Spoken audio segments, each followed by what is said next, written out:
Ethereum 2.0 looks like it might be facing a little bit of trouble. I'm not saying it's the end of Ethereum by any means. I'm still a major bull on the crypto space and Ethereum out of altcoins in general. And full disclosure, I do hold a decent stack of ETH in my portfolio.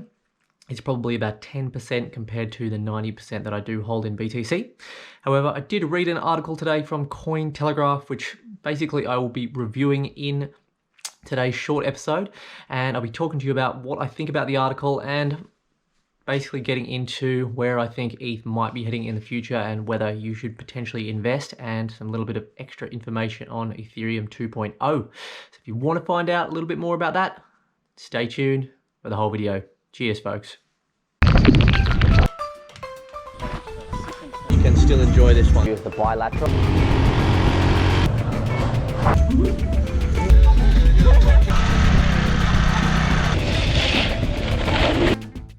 Alrighty folks, so before we do get into the serious stuff, I want to know who of you out there, I know there's going to be some of you out there, are watching Mandalorian Season 2. Episode 2 is now out. They're coming out every Monday here in the UK. Let me know if you're on it. Let me know, maybe you're not a Star Wars fan at all, but I bet my bottom dollar that probably 90% of you crypto heads are Star Wars fans out there. And if you're a Star Wars fan and you haven't seen The Mandalorian, then you need to find a way to watch that show, because it is just such a lovely, lovely show. So, what are my thoughts on ETH 2.0? To be honest with you, I was looking at the idea of staking the 32 Ethereum for some time now. Thought about it for some time. I thought to myself, well, 32 ETH, it's quite a bit. Considered maybe going in a partnership with a friend, maybe going 16 each, or maybe even in a three-way, okay?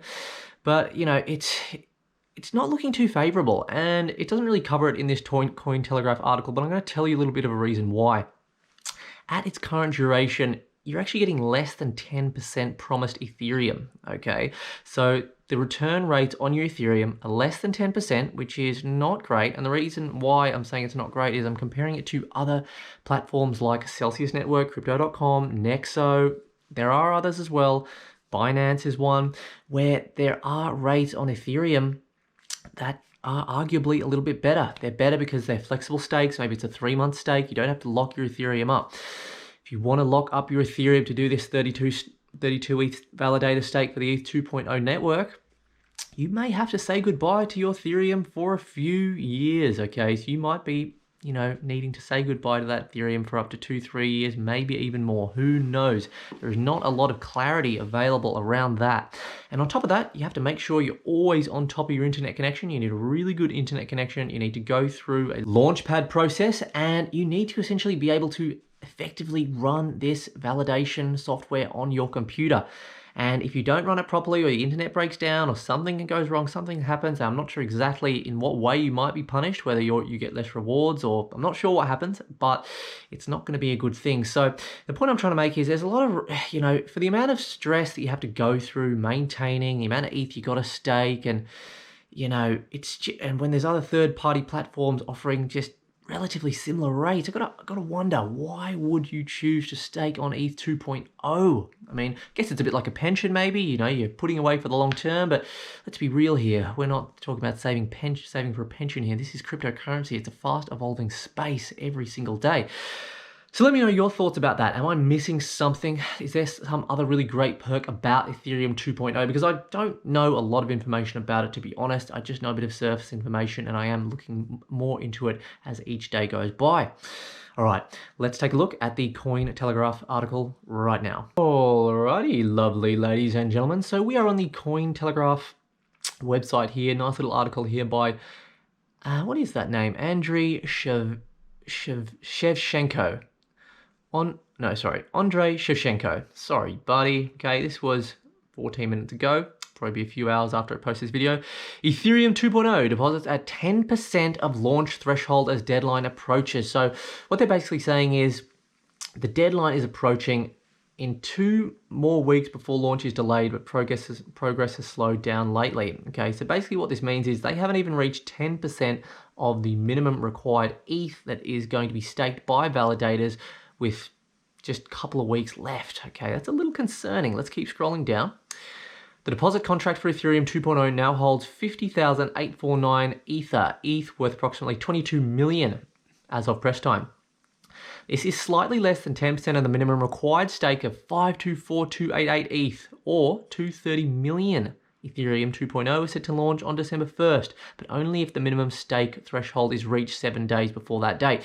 So Ethereum has been on a bit of a bullish case lately. It's soared past $400 and is sort of kept up with BTC. But if this is delayed, is this going to send Ethereum into a little bit of a bear cycle? That's the question I propose to you here.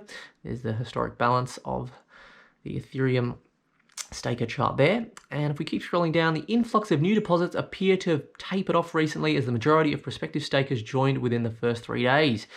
ETH 2.0 stakers must go through a dedicated launchpad to register. Like I did say before, validators with a 32 ETH stake each. While the same personal entity can stake more money, they must set up multiple validators to do so.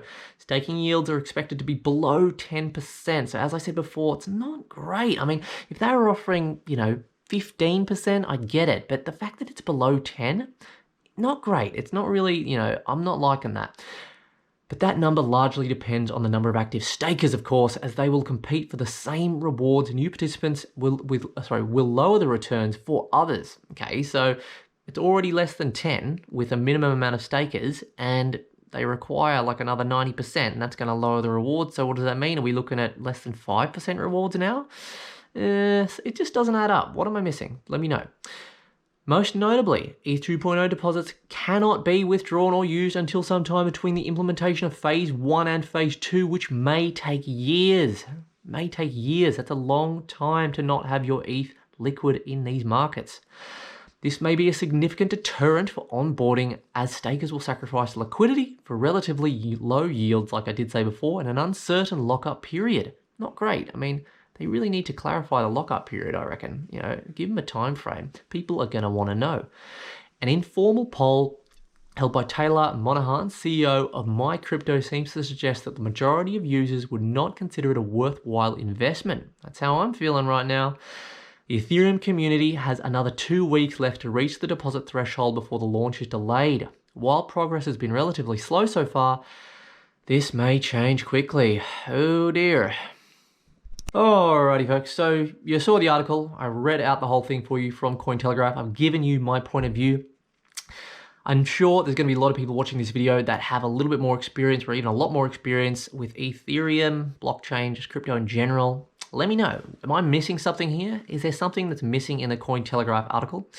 Just to really summarize, something that the Cointelegraph article did miss that I did mention at the start of the video is the fact that there are so many third parties coming up now, like Crypto.com, Celsius Network, UTK, Nexo, Binance, just to name a few, right, that are offering great staking rewards on ETH, all right, and you don't have to lock up for long periods of time. The article didn't cover that there, and I think maybe it should have, but it's just some food for thought. I'm not trying to spread FUD at all. I love Ethereum, and to be honest with you, if this did have a short to mid-term crash of the price of Ethereum by the fact that it may not meet its launch date, or doesn't look like it's going to meet it, then I'd buy the dip. I'd buy the dip. I'm not overly invested in ETH, but yeah, there's not really a lot going on in the way of it trying to convince me to become a validator, because I was considering it for some time. It has been at the back of my mind. I've kind of been doing a bit of research myself and a friend, and yeah, got to say, not sure.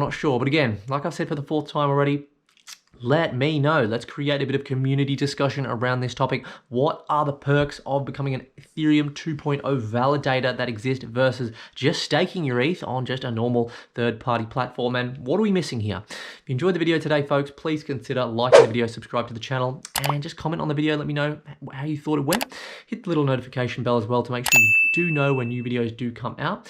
You are here chilling with the real Satoshi Aoki, and wherever you are in the world, I hope you have a blessed, lovely day, and I will catch you in the next video. Cheers.